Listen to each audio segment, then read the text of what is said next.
Welcome, everyone. My name is Jim Pikarski, and I give Dharma talks at Blue Lotus Meditation Center here in Venice, Florida. Welcome. These talks that I'm putting on YouTube are basically synopses of talks I've given at the center. So they can be used by people from the center or even people from outside who would like to familiarize themselves with some material that is hopefully helpful. Today we're going to talk about the qualities of true nature. True nature is basically Buddha nature. Advaitists call it the self with a big S. Other people call it Christ consciousness. There's a lot of names for it, but basically the idea is that we have a true nature that is pure, and that purity gets obscured. It gets obscured by the ego. So today what I'd like to do is really look at a number of different areas and distinguish between when the true nature is really expressing itself freely and when ego is obscuring it. So ego is kind of like a distorting lens that distorts the pure qualities of true nature. So it's important to be able to recognize these distortions. If we can recognize them in specific situations, then we can intervene. We can become aware of them, and when we become aware of it, then we don't have to go further down that rabbit hole. Being lost in ego can lead to harmful behavior, harmful to ourselves and to other people. Sometimes the harm is interior. It just makes us feel bad. So it's extremely important to be able to distinguish between those two. So I will go into a number of different areas. The first area is awareness. So awareness is one of the main portals to true nature. By understanding what awareness is in its essential quality, a lot of times that's an easy way. I can't say it's easy, but it's an easier way to be able to understand true nature. So the thing is, awareness in our true nature is open. It's just open in all directions.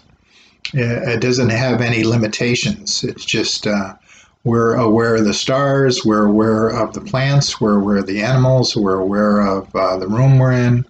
No matter what appears, we can be aware of.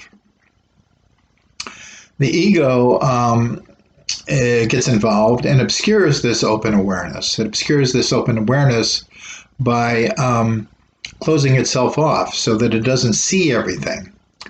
For instance, if you have an idea of yourself, that's where the ego comes in, of being perfect, then you're going to overlook any faults you have. So all these faults kind of are pushed away, and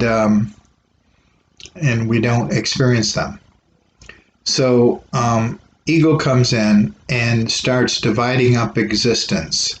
It starts dividing up the openness of awareness into two categories.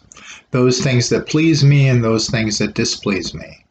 The things that displease me, particularly my idea of myself, are shoved away. Whereas true nature would be open to everything and being able to see our faults and change them. So true nature is open to exploring and accepting everything. So everything that threatens the ego. And what is the ego again? The ego is just our conditioned ideas of ourselves, our automatic or reflexive ideas of ourselves that have been conditioned into us since childhood. So as the ego takes control, what happens is that anything that may come to awareness that goes against our ideas of ourselves are pushed into the unconscious. And then what happens is that we create a shadow for ourselves. And the shadow is the parts of ourselves that we never wanted to see. Jung said it was very important for us to explore the shadow, because within the shadow we will become whole. We'll become whole because what will happen is that awareness will be willing to, as it always is, just be open to everything. So awareness is limited when the ego is involved, and it's basically unlimited when it's just open and in line with our true nature. So awareness is one of the qualities of our true nature. Another quality of our true nature is love. Now, the thing about the love of our true nature, the love of our true nature is open also. It's open and it loves all equally. So you can see this in people who are very spiritually advanced. They seem to love everyone.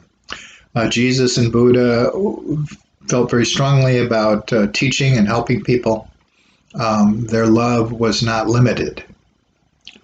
When the ego comes in, all of a sudden we get it obscures this openness, and what happens is that we only love according to certain selfish considerations. Well, I'm only going to love someone who maybe fall in love with someone who has money or looks, or the shoulds from my family. You should marry this type of person. You should marry that type of person. Or our culture says this too.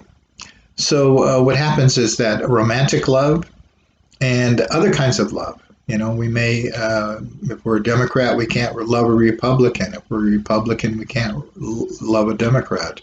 So what happens is that our ideas of ourselves and what we identify with, Democrat, Republican, this or that, stops. Distorts. It doesn't really stop it. It just distorts it. It distorts the openness of our true loving nature. So you can see this in sometimes people having divorces. People, when they have a divorce, a lot of times the love that they had that was really open in the beginning, because people were just kind of, allowing themselves to fall. Well, if you fall, what happens is that when you fall in love, you're no longer putting up roadblocks. You're just allowing yourself to fall. But later, the ego gets involved, and then a divorce can be very, very bitter. And when a divorce is very bitter, or you feel very bitter against someone that you loved, what happens is that your ego has basically taken total control. Now, some people have done horrible things in relationships, so it's understandable on that level. However, it still can be worked on. Now, sometimes people can divorce and they still have love and compassion for each other, and they hope that each other becomes happy. They just recognize that they were incompatible. This is where there's a divorce, there's an understanding that you're incompatible, and yet the true nature of love, which is open, continues and is not obscured. So we've all had relationships, maybe of both kinds, so we can learn from those. Another area is peace. True nature is always underlyingly peaceful, so it isn't filled with conflict. It isn't filled with conflict because it's non-dual. It's not dualistic. As far as the ego is concerned, ego only experiences peace when its criteria are satisfied. So if you get a certain amount of money, then you feel peace. If you win, then you feel peace. If this happens, then you feel peace. So there's a certain criteria. One thing that you'll find through all these things is that our true nature is not dependent upon circumstances, where the ego and the conditioned mind is always dependent upon circumstances. So it tends to come and go, these things. So sometimes people feel peaceful right after they get revenge on someone. So the peace can really get very distorted. And so true nature is essentially peaceful. And like all the other qualities, peace will come and go when the ego is in control. Another area is wisdom. True nature is beyond the mind. It's beyond just the mind of thought. It's an intuitive knowing. It's really beyond any preconceived notions. So, whereas the ego is really involved with the conditioned mind, the conflicts of the opposites. So when we're involved in our ego, what happens is that we can't really go very deep. Wisdom can't operate because we're caught in the duality of thought. And wisdom really requires something deeper. It requires patience, and it requires a more subtle, deeper voice. And if we're caught up in our worries and thoughts about something and trying to figure it out due to anxiety, all that is going to cover the deeper, still, small voice of wisdom that we can't hear it. We can't hear it because there's too much noise, the noise of our own minds.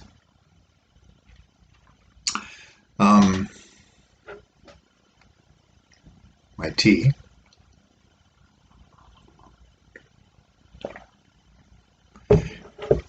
Another area that we can distinguish these two is acceptance. True nature accepts everything equally. It's open. Even if something needs to be changed, it needs to be accepted fully first. So that's kind of almost like a contradiction, but it isn't. Because if you accept a situation fully, then what happens is that your wisdom can operate and you can see what a situation is. If you don't accept it fully, you're not able to explore it. You're not able to see what is actually there. So full acceptance is necessary. It's necessary in everything. One is fully in touch with the situation. And if you're not in touch with this situation, wisdom is blocked. Ego, in contrast, only accepts those things that go along with one's ego ideals. So, for instance, you may have parents who say, I don't want a son who is gay. So the father doesn't accept him because it doesn't go along with the father's preconceived notions of masculinity, religion, social acceptability. So what happens is that there's two things operating here. One is the father's conditioned beliefs, and the other is his ego. And both are operating because the ego is deeply connected to these conditioned ideas. That's where that's how come it's so faulty, because it can't see beyond them.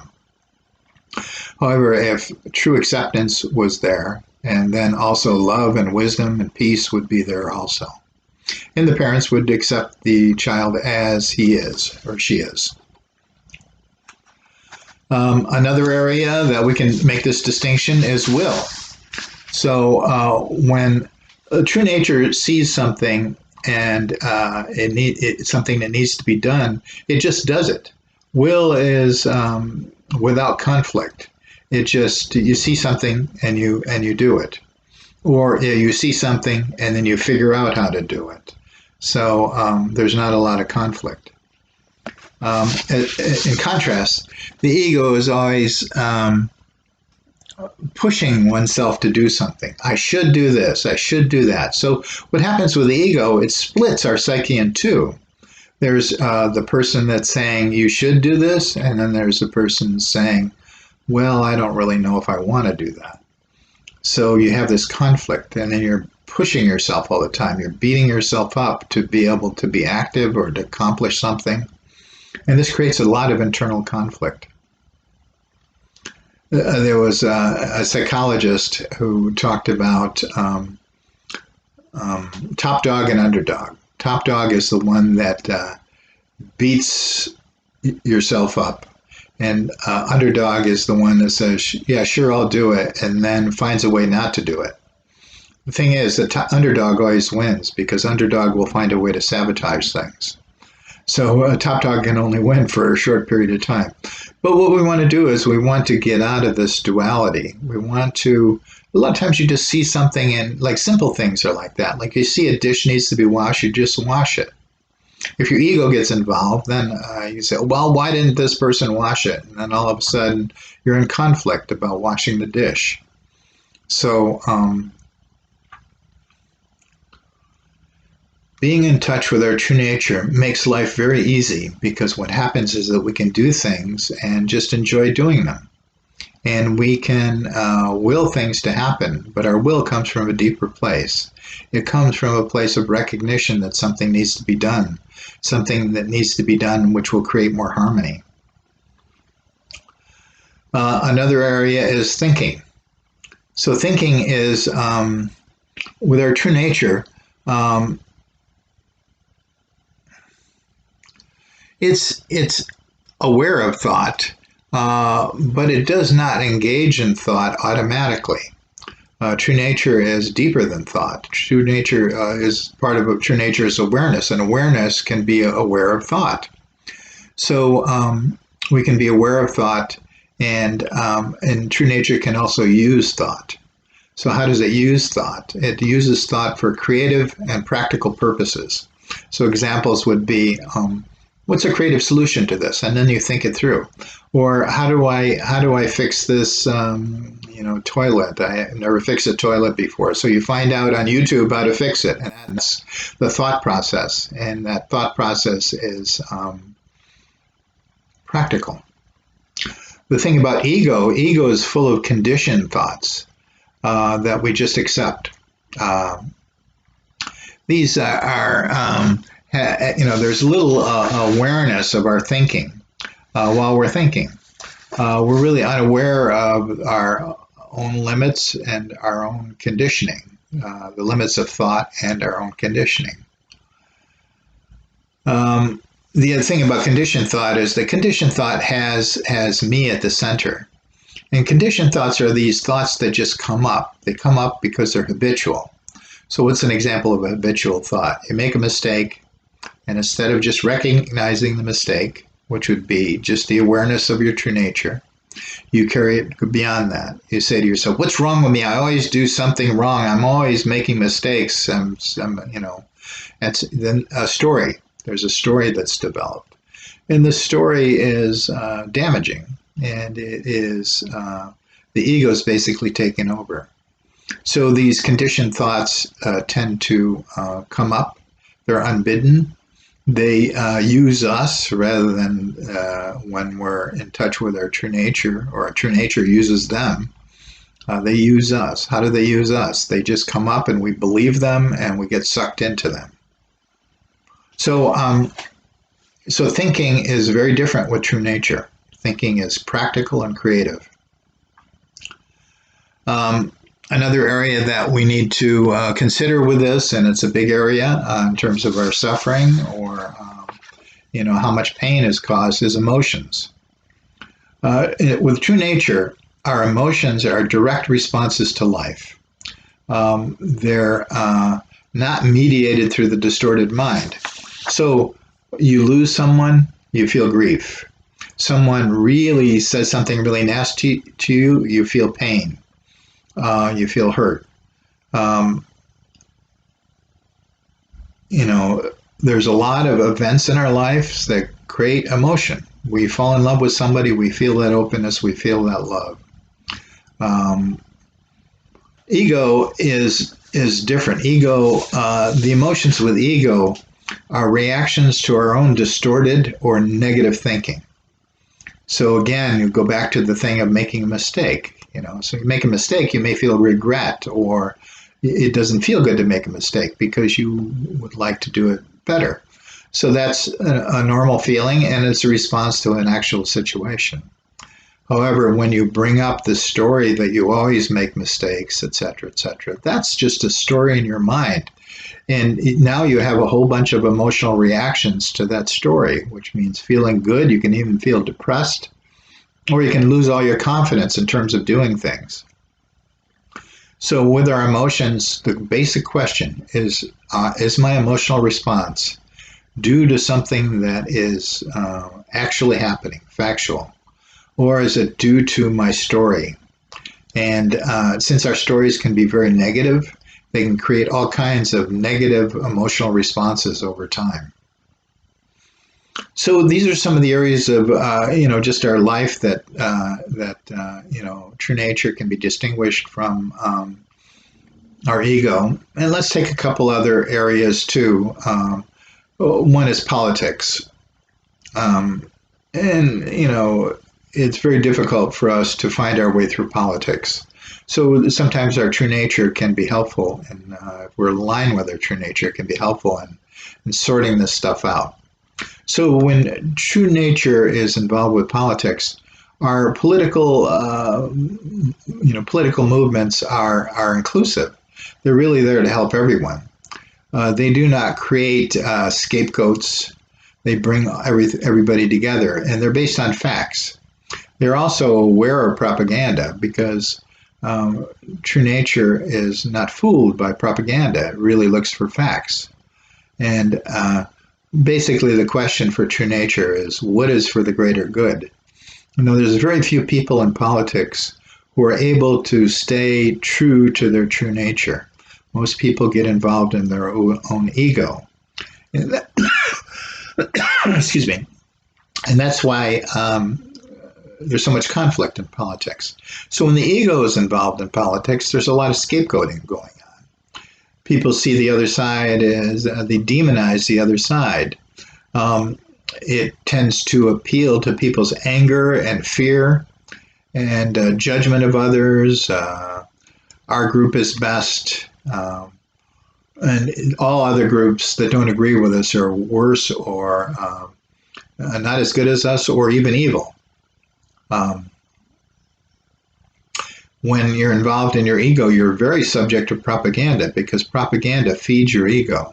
It feeds your ego in these ways. It makes you feel superior because you feel like you know something other people don't. It makes you feel angry at these others who are bad, and it makes you feel afraid. Well, what if these people come to power? So it really, the ego has trouble seeing beyond the mind's duality. It gets caught in this duality.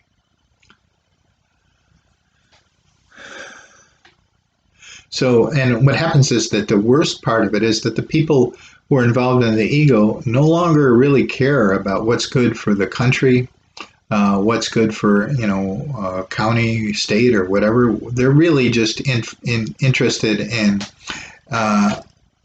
increasing their power, wealth, or influence of their party, of their political group. In relationships, you can see this operating too. With true nature, we don't have a lot of preconceived criteria. And what we do is we really wait and weigh our feelings about someone we get involved with. And we tend to get involved with people that's really right for us. Excuse me. So we patiently explore the qualities of a relationship before commitment. And that's when our true nature is operating. When the ego gets involved, the ego reasons distort this.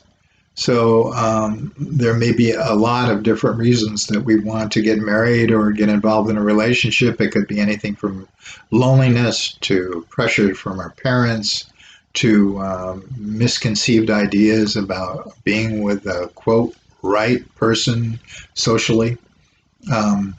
So all these things get in the way, and they get in the way of that deep, small voice, that voice of true nature, which guides us. And this is the problem with all these areas, is that when the ego gets involved, it's so loud and so conflictual that that smaller, subtle voice that truly guides us in life can't be seen, can't be felt, can't be heard. So it's really helpful for us to look at these areas of our lives and start becoming very, very conscious.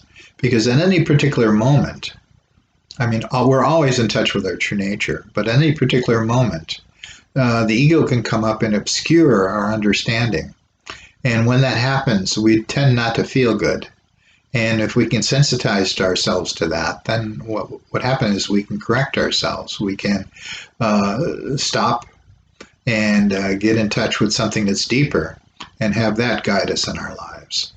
So consider these areas, and they take a long time to be able to develop the discrimination, to be able to see these on a day-to-day basis. You may want to listen to this YouTube video every once in a while to remind yourself of these areas so that you can put them into practice. Anyway, thank you. Bye-bye.